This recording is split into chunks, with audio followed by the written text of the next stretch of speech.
네, 2025년 4월 26일 이정훈입니다. 오늘은 뭐 뉴스를 분석하기보다는 좀 세상 이야기나 좀 하겠습니다. 답답해서요. 왜 답답하느냐? 지금 우리는 국내 문제에 쌓여 정신이 없는데 세계는 급변하고 있습니다. 정신 못 차릴 만큼. 여러분들은 뉴스를 통해서 미국이 주도하는 관세 전쟁은 알고 있을 겁니다. 그거 외에도 엄청난 사건들이 일어나고 있는데 우리는 함가롭게 권력 투쟁만 하고 있습니다. 더 답답한 거는 우리 정치의 중요한 축인 보수가 너무 유약하다는 겁니다. 저는 한동훈 씨가 한덕수를 이기는 그런 상황에 대비해야 된다. 한동훈이 한덕수를 이길 수 있다. 네. 한동훈 후보를 지지해서 이런 얘기 하는 게 아니라 그러한 상황으로 한국의 보수는 안일하게 가고 있다. 이런 이야기를 하고자 합니다. 먼저 급변하는 세계를 말씀드릴게요. 아까 말한 대로 미중 대결로 인한 관세 전쟁은 다 아실 거고. 지금 북한이 5,000톤급 구축함, 최연함을 진수했습니다. 북한이 5,000톤급 구축함을 건조해서 진수를 했습니다. 근데 여기에다가 탄도미사일을 싣겠대요. 우리나라에서 5,000톤급 구축함은 세종대왕급인데 KDX-2라고 하는 건데 지금 저 아덴만에 가서 작전하는 그런 배들입니다. 그 다음에 7,000톤, 실질적으로는 거의 10,000톤에 이르는 이지스 구축함이 있는데 이지스 구축함에는 탄도미사일이 실리지만 우리의 세종대왕급 구축함에는 탄도미사일이 실리나 순항미사일이 실리는 걸로 알고 있는데 탄도미사일을 올립니다. 구축함에 붙인 최연은 북한의 김정은 최측근인 최용해의 아버지입니다. 김일성의 측근으로서 우리 국방부 장관에 해당하는 인민무력상을 지낸 사람, 그의 이름을 땄습니다. 우리도 KDX-급 2 세종대왕 함을 건조하면서 진수하면서 이른바 대양 해군 원양 작전이 가능한 그러한 함대를 건설했습니다. KDX-2 그 다음에 KDX-3인 이지스 구축함을 갖추면서 우리는 작년인가에 원래 기동함대를 드디어 가졌죠. 김정은은 원양작전함대, 우리로 얘기하면 기동함대죠. 이거를 만들겠다라고 선언했습니다. 지금 북한이 인민군을 러시아에 파병한 대가로 엄청난 기술과 돈을 받아가지고 급작스럽게 군비 증강을 하고 있습니다. 우리는 우리의 내분 때문에 까맣게 잊고 있습니다. 또 하나의 큰 뉴스, 러시아의 침략을 받았던 우크라이나가 러시아의 쿠르스크주 일부를 점령했었죠. 그런데 그 쿠르스크주에서 지난 8개월 동안 큰 싸움이 있었고 쿠르스크를 되찾기 위해서 러시아는 북한의 인민군 폭풍군단 지원을 받았습니다. 그런데 푸틴이 오늘 그 쿠르스크 지역을 완전히 되찾았다. 쿠르스크 해방 선언을 했습니다. 점점 젤렌스키 코너로 몰리고 있습니다. 젤렌스키는 바티칸에서 열린 프란체스코 교황 장례식에 참석했는데 지금 우크라이나 상황은 최악으로 달려가고 있습니다. 이것이 러우 전쟁 휴전에 어떤 영향을 끼칠지 또 세계 정치에 어떤 영향을 끼친지 주목되는 상황입니다. 또 하나 흥미로운 사건이 있습니다. 미국 CIA, 세계 최고의 정보기관, 거기에 부국장이면 상당히 높은 거죠. 부국장의 아들이 이 좌경의식화가 됐는지 러시아로 넘어가서 러시아에서 용병을 모집할 때 참여를 해서 우크라이나의 전선에 투입됐습니다. 그리고 그곳에서 전사했다는 게 확인됐습니다. CIA도 공식 발표를 했습니다. 그러면서 그 부국장의 아들 죽음과 현재 CIA 부국장으로 있는 부모는 각자의 선택을 한 거니까 이건 다른 문제다라고 선을 그었습니다.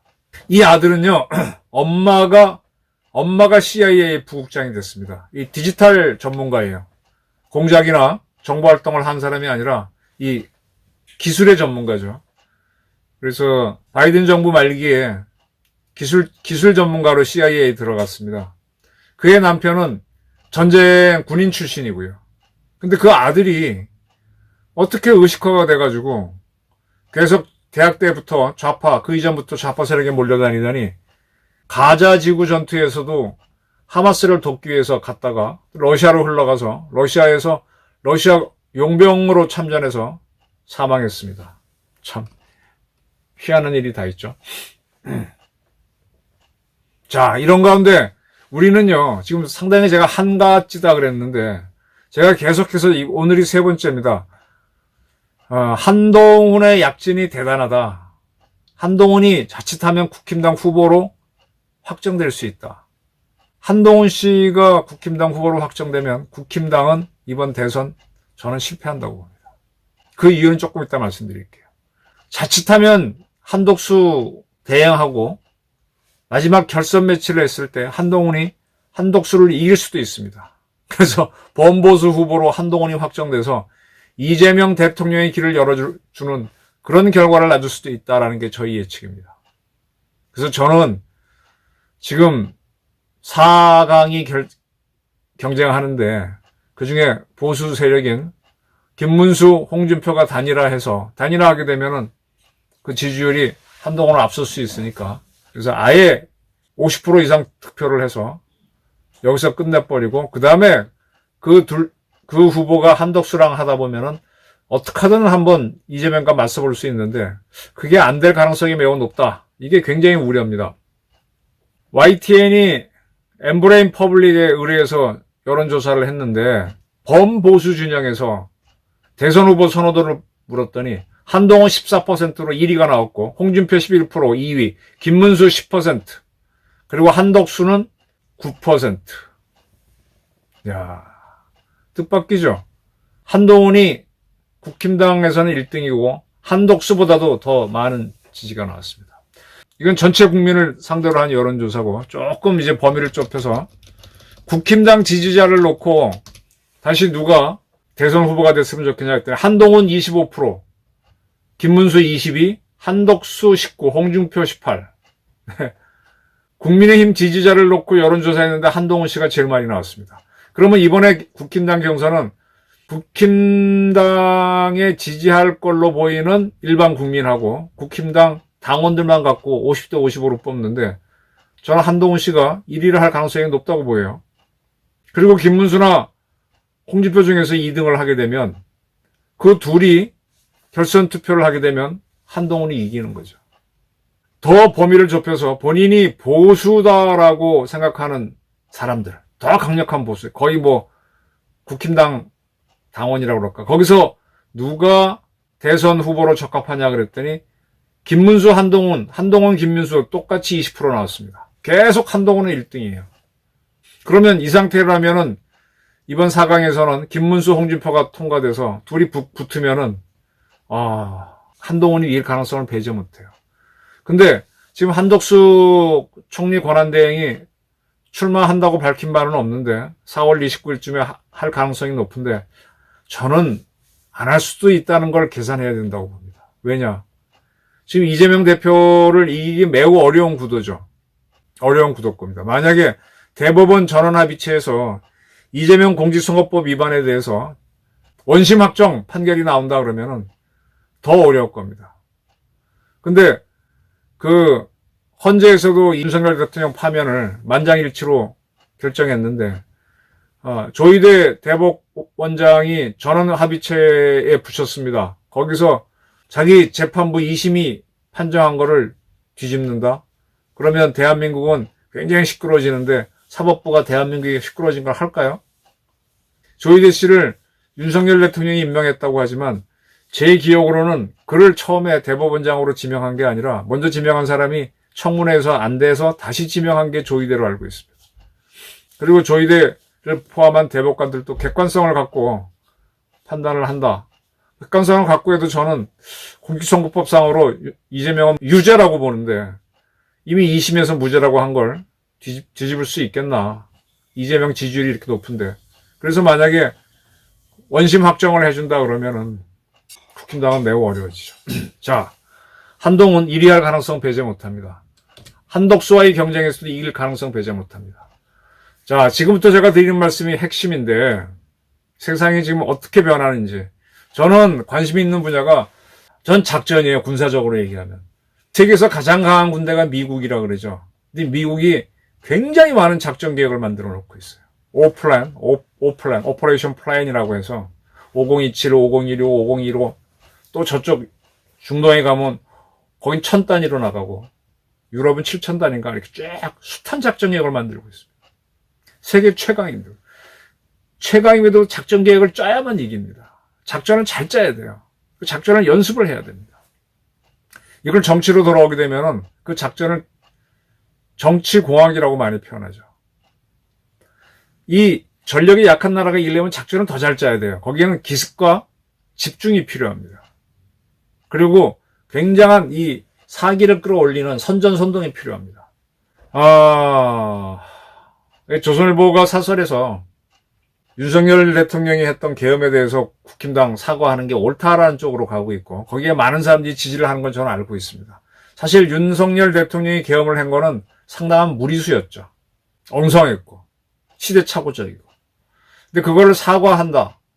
사과하는 순간에 국힘당은 무너집니다. 이거는 미안한 마음이 있어도 전쟁에 임할 때는 그걸 피해야 되는 거죠. 이건 사기가 쭉 빠지는 겁니다. 제가 그 전에 군사학을 공부할 때 보니까 사기는 굉장히 중요한 문제입니다. 사기는 적개심에서 나와요. 적개심. 적에 대한 분노에서 나와요. 근데 내가 너한테 미안하다라고 하는 순간부터 적개심이 와야 돼서 전투를 못해요. 싸우는 의지가 죽습니다. 정치에 가장 중요한 거는요. 권력 투쟁입니다. 정치는 기본이. 제가 비리 법권천이란 말을 하면서 권위 정치라고 말씀드렸죠. 권세라고 하는 게. 권력 투쟁이 정치의 핵심입니다. 정치를 하려면 뭐가 있어야 되느냐. 가장 중요한 게 권력을 쟁취하겠다는 권력 의지가 있어야 돼요. 권력 의지는 합리적으로 가는 게 아니라 아주 오소독스하게 독단적으로 가는 겁니다. 아주 옹고집으로 간다 이거예요. 쉽게 말하면. 지금 윤 대통령이 한 거에 대해서 사과를 한다. 이런 순간에 국힘당 지지자들이 사기는 뚝 떨어지는 거예요. 자, 이번에 4명 후보 토론회에서 안철수 후보가 3사람한테 헌재에서 윤 대통령 파면했는데 국민에게 사과할 의향이 있느냐 그랬더니 김문수 후보는 굉장히 복잡한 문제라고 하면서 민주당에서 특검, 예산 삭감, 줄탄핵도 있었죠. 그런 걸 너무 많이 했기 때문에 거기에 대해서 충분히 논의된 후 검토해야 된다. 사과할 생각이 없다는 게 아니라 그걸 먼저 논의해야 된다라고 삥 돌아갔는데 굉장히 약한 말이고 홍준표 후보는 내가 최종 후보가 되면 검토해보겠다. 짧게 대답했어요. 피해간 거죠. 한동훈 후보는 뭐라 그랬는가 하면 계엄 당일 계엄을 저지한 이후부터 줄곧 나는 반복해서 사과해왔다. 이 자리에서 다시 사과드린다. 국민이 절대로 겪으셔서는 안 될 일을 겪게 해서 정치인의 한 사람으로서 당시 당대표로서 대단히 죄송하다. 국민들께 이렇게 얘기했습니다. 이렇게 얘기하는 한동훈 후보가 국힘당이나 또는 범보수의 후보가 되는 순간 국힘당은 보수 세력은 사기가 뚝 떨어지는 겁니다. 합리적이긴 하지만 이때는 합리적으로 가면 안 돼요. 군사작전에서 굉장히 무리한 수를 많이 뜹니다. 독려를 하는 거죠. 가장 대표적인 게 너 저희 가서 결사적으로 지켜. 결사적으로 가서 죽으란 얘기잖아요. 비합리적 지시를 하는 거예요. 지킬 수 없는 자리를 네가 가서 무조건 해내라는 겁니다. 이런 어거지. 그리고 거기서 인간이 살기 위해서 폭발적인 에너지를 발휘할 수 있어요. 자기가 생존 본능이 발동돼요. 그래서 덜어 막아내기도 합니다. 그래서 작전을 성공시키는 겁니다. 근데 거기 가서 합리적으로 이거 우리는 병력도 좋고 적이 너무 공격이 많으니 나는 못 갑니다 라고 하면은 방어작전은 전체가 무너지는 겁니다. 한동훈 씨가 굉장히 지금 상승세인데 그는 아직 청년 수준의 합리성만 갖고 있습니다. 그가 좀 더 정치적이려면은 법무부 장관 때 이재명 체포안을 국회에서 통과시켰죠. 근데 그를 유창원 판사가 구속처분심에서 유죄는 맞는 것 같은데 증거인멸의 혐의가 없다고 구속 안 시키겠다고 했을 때 그는 투쟁했어야 돼요. 판사를 상대로. 근데 쓱 물러나더라고. 그래서 내가 법돌이구나 법돌이.